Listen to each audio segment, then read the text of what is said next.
Good afternoon, sir and classmate. My report for today is all about predicting response with logistic regression.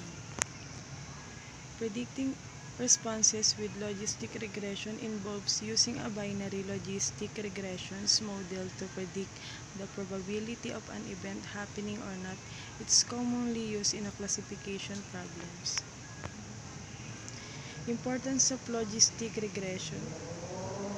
Logistic regression has become an important tool in the discipline of machine learning. It allows algorithm used in machine learning applications to classify incoming data based on a historical data as additional relevant data comes in. The algorithm get better at predicting classification within datasets. Ang predicting response with logistic regression po ay karaniwan pong ginagamit ang logistic regression sa mga problema po sa binary classification, kagaya po ng paghula kung spam or hindi po ang isang email.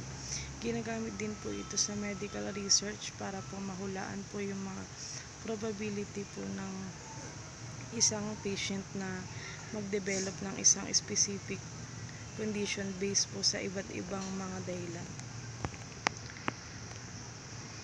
Logistic regression is a statistical analysis method to predict a binary outcome such as yes or no based on prior observation of a dataset. A logistic regression model predicts a dependent data variable by analyzing on the relationships between one or more existing independent variables. For example, a logistic regression could be used to predict whether a political candidate will win or lose an election, or whether a high school student will be admitted not to a particular college. These binary outcomes allow straightforward decisions between two alternatives.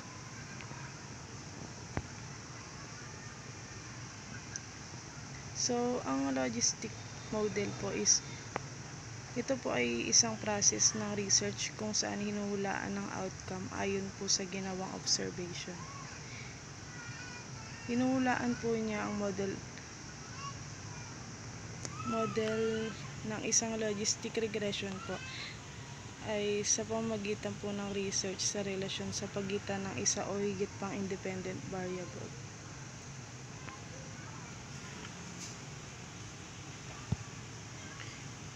Types of predicting response with logistic regression. Binary logistic regression, predicting outcomes with two possible categories. Multi-class logistic regression, extending logistic regression to handle more than two categories. Ordinal logistic regressions, suitable for ordered categories. Regularized logistic regression includes regularization terms to prevent overfitting. Logistic regression for probability estimation, predicting probabilities rather than class labels. Each type has its own application and is chosen based on the nature of the problem, the characteristic of a data. Binary logistic regression is one of method frequently used in family medicine research to classify, explain, or predict the values of some characteristic, behavior, or outcome.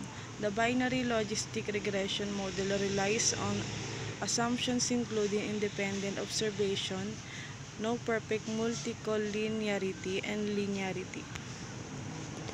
Advantage of binary logistic regression. One advantage of binary logistic regression is that it enables us to overcome some of assumptions required in linear regression and ANOVA. Here are the assumptions for binary logistic regression. The dependent variable is measured on dichotomous scale, only two nominal categorical values. Ang advantage naman po ng isang binary logistic ay ang pag-allow po sa atin na malampasan ng ibang mga assumption na kailangan sa linear regression at sa ANOVA. Ito po ang isa sa mga assumption sa binary. Ang isa po ay dumidepende na variable measured sa pamamagitan ng dichotomous scale.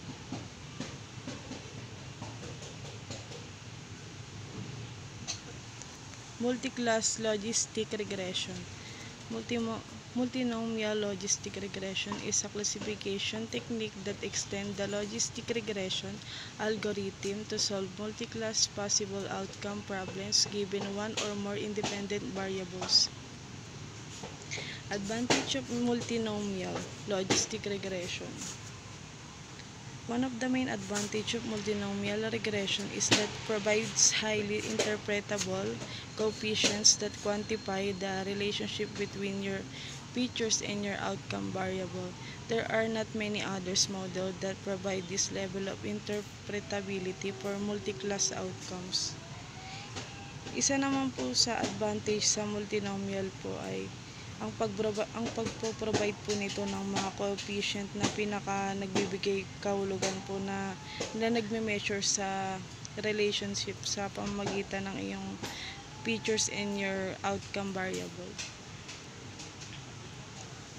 Ordinal logistic regression. Ordinal logistic regression is a statistical analysis method that can be used to model the relationship between an ordinal response variable and one or more explanatory variables.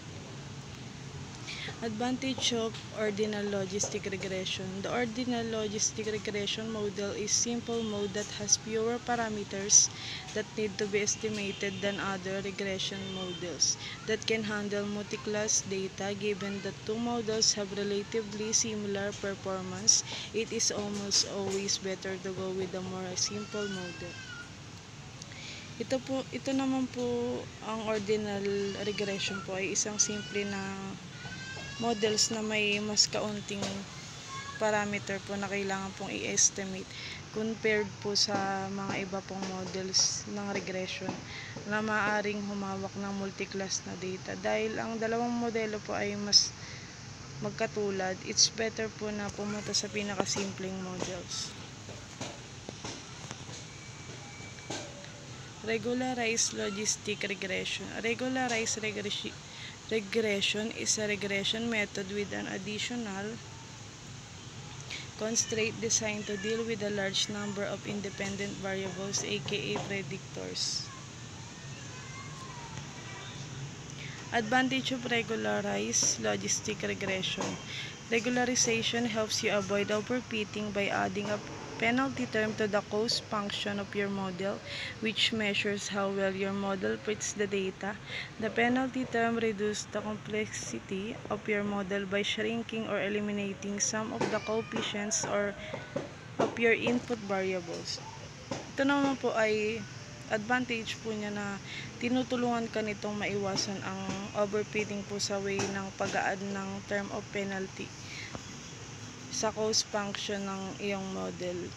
Binabawasan din po nito na ang pagiging komplikado ng iyong model sa way ng pag-alis ng ilan sa mga coefficient ng inyong input variables. Walang iba pang mga models na nagbibigay ng ganitong antas ng interpretability para po sa mga resulta ng multiclass.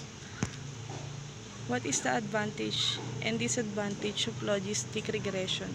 Advantage: logistic regression can model binary outcomes, produce odds ratios, it can be fit using standard statistical software. Disadvantage: over-parameterized models can result in implausibly large odds ratios and wide confidence intervals. Regression analysis is a reliable method of identifying which variables have impact on a topic of interest. The process of performing a regression allows you to confidently determine which factors matter most, which factors can be ignored, and how these factors influence each other.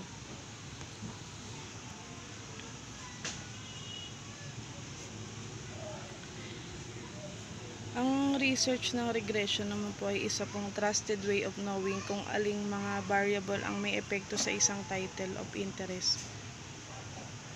Ang process ng pagsasagawa po ng regression is giving way to your confidence na malaman if which factor is the most important at kung ano ang factor na pwede pong i-ignore and how it can influence to each other. On the good side, the logistic regression model is not only classification model but also give you probabilities. This is a big advantage over models that can only provide the final classification.